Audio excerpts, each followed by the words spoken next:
essayist who cries liberally at nature documentaries. She is the director of poetry studies at the University of Washington in Tacoma and teaches community classes in Seattle. She's very happy to be here tonight. Let's give her a big round of applause. Janie Miller.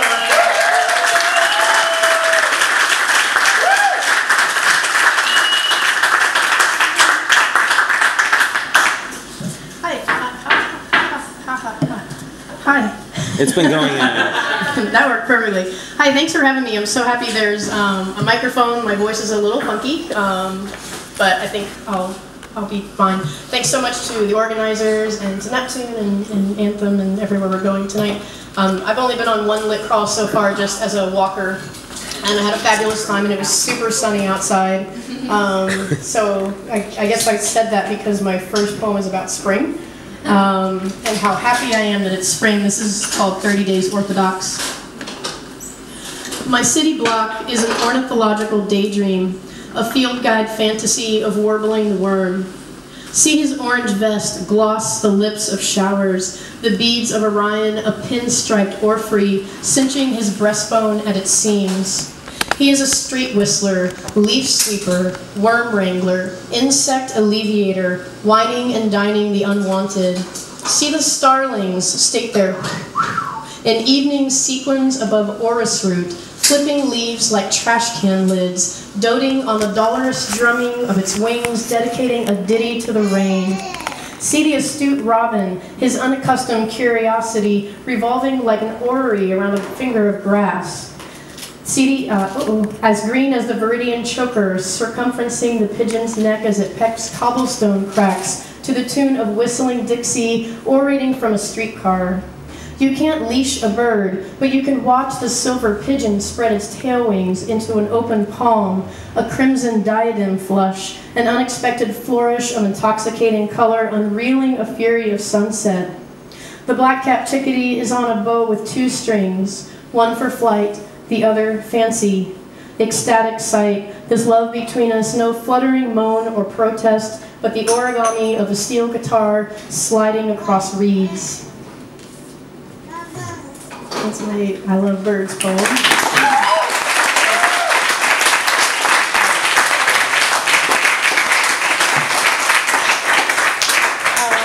So this poem is for, probably all of you have been to this sort of like artist reception, like wine and cheese reception, where you're supposed to talk to people and like have cheese cubes. And I feel like especially in academia, I've done this a lot. And so I wrote this poem for that. It's called The Reception. We gather under severing fluorescence around a table softened by the swaddling cloth, piled with napkins rolled like domesticated pets, plates layered with docile slabs of ham, carrot nubs limp as nose tips next to the yawning curve of celery segments, and restless skewer jerkins in tedious juice, stale pita points of conversation, unstimulated wieners censored by crusted bread, the sesame-studded crackers with perforated impressions, florets of broccoli, the color of aged refrigerators, heads of cauliflower, the color of walls, and submissive cheese cubes hunkered in the platter's shelter. We gather by the hors d'oeuvres table in our breathing machines, exchanging oxygen from the stratosphere of prayer, where our animal hearts loosen their lines like maps of empty spaces, like the intimacy of wind fondling cornstalk, tickling silk strings, sounds that roam unheard like the grizzly scratching its shoulder in the wild.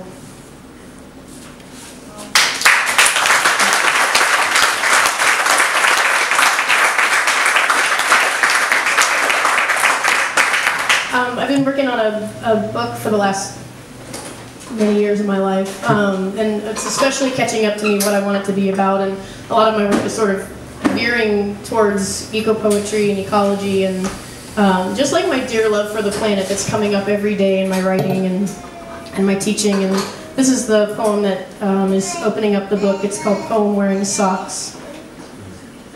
The cloth puppet detaches from its strings and walks away, ratty fibers behind him like coattails. What if the great questions of life worked this way? changing socks before bed at night. Each of our steps sweeps the earth, so we become each other's poems. Hear the trains whistle, lasso the air like a resting boy. Sometimes I wish I hadn't met the stars so clearly, wound as we are in darkness. And this next one is a poem from and about 2012 called Desert Autopsy. The harbor pulls its sheet tight, pulling the ground under. Wintering conifers lean over the banks, examining barnacle pendant, seaweed swimsuit. I too bend my body in the lean for wild. To walk away from the sea is to be naked at wartime, a gazing body. I remember the wrecked season, white bone of drought, fire opening its giant jaws in the west, gypsy moths spinning cocoons of sorrow. On the last day of the year, pinions and junipers are dying. Fences in Los Alamos still breathe fire. What is the effect of drought? Ask the badge dragons in government buildings drawing blueprints to save the world, while a pinyon tree simmers in its bark behind a plexi tower. The damsel shrivels, stars, letting its branches down. We protest in our kitchens, scoff and toss the paper. The resistors raise signs at the gate. They've waited 70 years for their army. I can't climb this picture, but can you imagine it? You've seen how it grows, twisting like wet laundry devoted to the wind, sculpting mesa and valley. You've heard the trees roam at night, calling with their voices. What was it, the solemn whisper?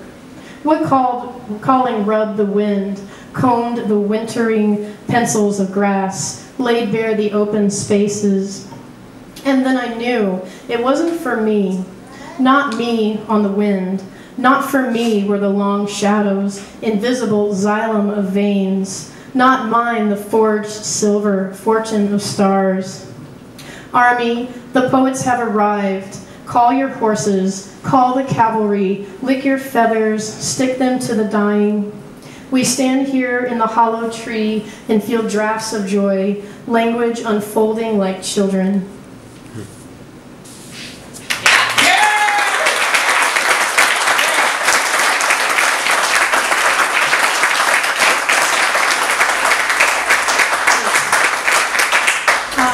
Two more short ones. I thought I was going after Corinne, who's your third reader reading fiction, and I'll let you hear what her story's about. I won't tell you.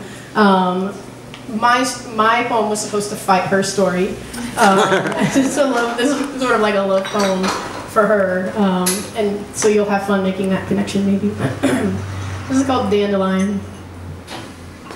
Love followed you into the world like a hymn inherits the land, shaping the cliffs of northern Italy, where your grandmother stooped low to the planet, swallowed the sun of dandelions.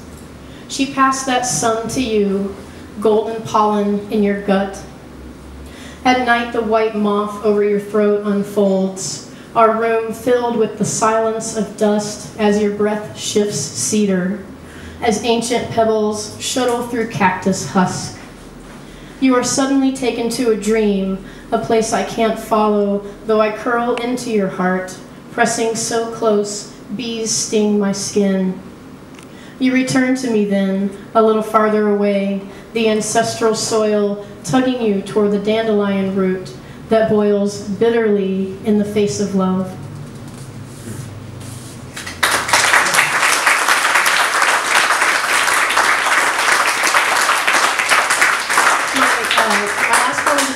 Emperor penguins. Nice. Hopefully all of you know everything about them. They're great. And if you don't, I'll just tell you the one thing about them that I love, and it's in the poem, and that's how they don't lift up their plume skirts, but it's like they lift up their plume skirts, and they got this giant egg that they hold on their ankles, and then they pass it back and forth to their mate. It's phenomenal. And there's documentaries about it that you'll cry at. This is called Thin Ice. To fret over emperor penguins in the Arctic seems a distant worry. along with humans pollinating China's flora now that the bees are gone, or the travel package to Arizona for shamanic retreats in which a vision request can be added for an extra $100, weather permitting. But those penguins have my heart with the passing of the egg like a ticket to the afterlife, from plume skirt to plume skirt. If David Attenborough is the voice of the planet, then humans are in for it, considering his theory of the human plague. Here in the city, it's human on human. Piles of us on this earth, like at the dump where predator birds skulk for scraps. You can't tame a wild beast, but boy can we hold their tongues toward extinction, load our weapons without the salty milk of memory that crept from the water, grew legs, invaded countries, or without the love for a species on ice so thin, eggs are rolling in the water like beach balls. Thanks so much, everyone. Enjoy it.